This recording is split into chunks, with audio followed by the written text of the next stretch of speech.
एक समय में देवपुर नामक एक सुंदर गांव था।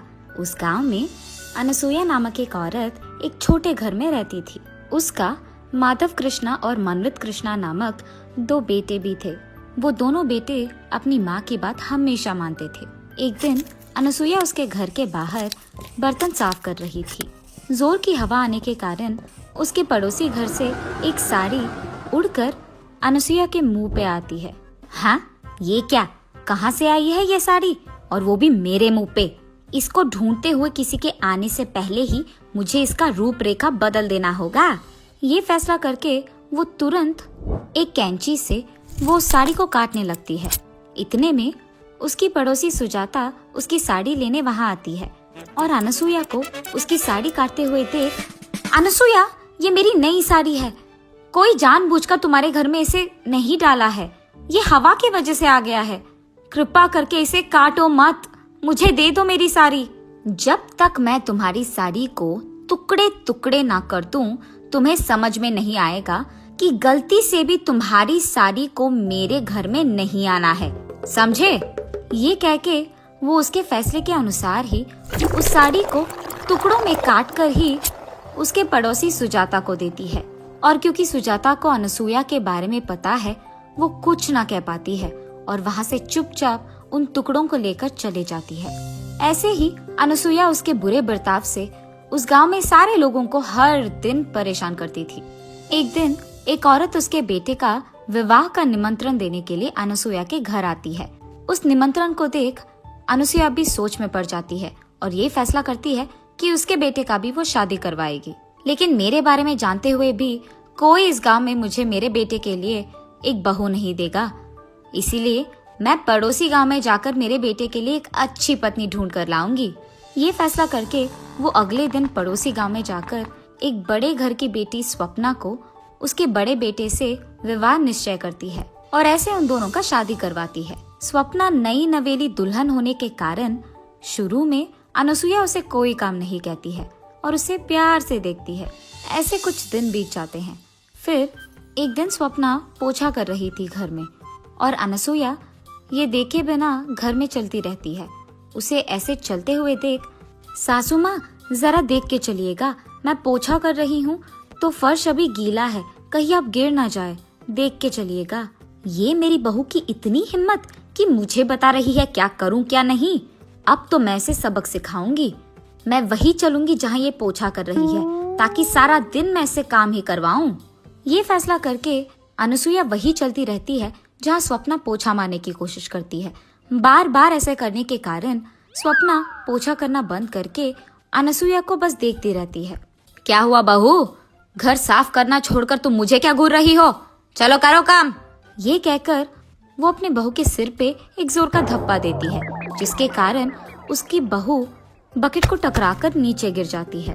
हा हा हा, तुमने तो कहा कि मैं फिसल के गिर जाऊंगी, मगर अब तुम ही गिर गई।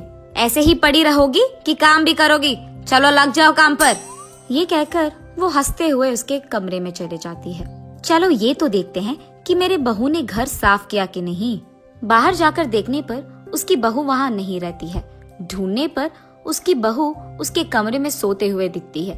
तब अनसुया वहाँ जाकर उसके कंबल को जोर से खींचती है, जिसके कारण उसकी बहू स्वप्ना नीचे गिर जाती है। हाँ, क्या हुआ सासू माँ? मैं सो रही थी और आपने मुझे नीचे गिरा दिया। तुम सो कैसे रही हो? तुमने क्या सोचा घर का काम हो गया? खाना कौन पकाएगा? जाकर खाना बनाओ। उसके ऐसे जोर से चिल्लाने के कारण स्वप्ना उठकर खाना बनाने में लग जाती है। ऐसे ही अनसुया हर रोज उसकी बहू स्वप्ना को कोई न कोई कारण लेकर उसे दुख पहुंचाती ही रहती थी और भला बुरा कहती थी। और दूसरी तरफ स्वप्ना उसकी सासू माँ को कुछ न कह पाने के कारण चुप ही रहती थी। ऐसे कुछ दिन बीत जाते हैं। एक दिन अनसुया उसके घर में टीवी देख रही थी और अचानक उसका छोटा बेटा शादी करके बहू को उसके साथ घर ले आता है। ये देख अनसुया चौंक जाती है। मनवित, मुझे तुमने एक भी बात बताए बिना शादी कर लिया? तुम क्या समझ रहे थे? माँ, आप मेरा यकीन कीजिए, अगर आपको पता चला कि मैंने ये शादी क्यों किया तो आप बहुत खुश होंगी। पहले हमें अंदर तो आने दो। उसके बेटे के ऐसे कहने के कारण वो उन दोनों को अंदर बुलाती है, लेकिन किसी से कुछ भी बात नहीं करती है और सिर्फ उसके कमरे में जाकर बैठ जाती है। ये सब देख मनवित उसके माँ के पास जाकर ऐसे कहता है, माँ, मेरी पत्नी प्रिया बहुत ही अमीर है, इसीलिए मैंने आपसे पूछे बिना शादी कर लिया। उसके माँ बाप के बाद वो सारा जायदाद हमारा ही होगा। क्या? मेरी बहू अमीर है? अरे बेटा, तुमने ये बात पहले क्यों नहीं कहा? मैं सोच रही थी कि तुमने किसी ऐरे गैरे से शादी कर लिया। जैसे ही अनसुईया को पता चलता है कि उसकी छोटी बहू अमीर है, वो सारे काम उसकी बड़ी बहू से करवाते हुए उसकी छोटी बहू की बहुत अच्छी देखभाल करती है। एक दिन जब उसकी बड़ी बहू काम कर रही थी, अनसुईया उसके पास जाकर ऐसे कहती है, ए स्वप्ना, कितनी देर पकाओगी खाना ऐसे? मेरी छोटी बहू भूखी होगी शायद, मुझे जल्दी जाकर उसे खाना देना होगा, जल्दी करो। ऐसे कहती ही रहती है कि वहाँ से गुजरते हुए प्रिया को ये सारी बातें सुनाई देती है। फिर प्रिया उसके मन में ऐसे सोचती है, हाँ, तो इसीलिए मेरी सासू माँ मेरी इतनी अच्छी ख्याल रखती है, क्योंकि मैं अमीर हूँ, वरना मुझे भी उसकी बड़ी बहू की तरह सारे काम करवाते हुए दुख पहुँचाती थी। ये सोचकर वो उसके कमरे में चले जाती है। जब सासू माँ प्रिया के कमरे में जाकर उसे खाना देती है, तब प्रिया खाना खाते हुए ऐसे कहती है, सासू माँ, ये सारे व्यंजन ना बहुत ही स्वादिष्ट है। हाँ बेटी, ये सारे व्यंजन ना मैं ही करती हूँ हर रोज। इस घर में सालों से खाना मैं ही पका रही हूँ। मेरे दोनों बेटों को भी मेरे हाथ का खाना ही बहुत पसंद है। तुम्हें जब भी कुछ चाहिए ना, बस मुझे एक आवाज दो, मैं तुम्हारे लिए वो बना दूंगी। हाँ, मेरी सासू माँ को पता नहीं है कि मुझे पता है कि वो झूठ कह रही है। मैंने तो उनका असली स्वरूप देख लिया। अब देखो मैं उन्हें कैसे दौड़ाऊंगी। ऐसा कुछ करूंगी कि इनको आराम करने का 1 मिनट का वक्त भी ना मिले। ये फैसला करके वो अगले दिन उसकी सास के पास जाकर ऐसे कहती है, सासू माँ, आज मुझे गरम गरम वड़ा खाने का मन कर रहा है, आप मेरे लिए बनाएंगे? मैं भी आपके पास खड़े होके सीखूंगी कि कैसे बनाते हैं। अरे रे, अब तो मैं अपने बड़े बहू से भी ये बनवा नहीं पाऊंगी, क्योंकि ये लड़की तो मेरे बगल में खड़े रहना चाहती है जब मैं वड़ा बनाऊंगी। अब तो मुझे खुद से ही करना होगा। और ऐसे वो खुद प्रिया के लिए वड़ा बनाने लगती है। सासू माँ, सिर्फ वड़ा नहीं, उसके साथ खाने के लिए एक मांस का भी व्यंजन बनाइए ना। ऐसे प्रिया तब से हर दिन कोई ना कोई काम उसके सासू माँ से करवाती रहती है। ऐसे ही एक दिन प्रिया उसके सासू माँ से पकौड़ी बनवाती है और अनसुईया उसके बहू के लिए पकौड़ी बनाते हुए उससे ऐसे कहती, बेटी, तुम्हारा पति ना इसी गांव में कोई अच्छा व्यापार करना चाहता है, इसीलिए तुम एक काम करो, अपने घर जाके कुछ निवेश के पैसे लेके आना बेटा, तभी तुम्हारा पति कुछ कर पाएगा। सासू माँ, आपको अभी भी शर्म नहीं आया? मैं जानबूझकर आपसे ये सब काम करवा रही हूँ और फिर भी आप मुझसे कह रहे हो कि मैं पैसे लाऊं? आपको क्या लगा कि मैं आपके बड़ी बहू की तरह आप जो भी कहे मान लूंगी? नहीं होगा। क्या तुम ये सब जानबूझकर कर रही थी?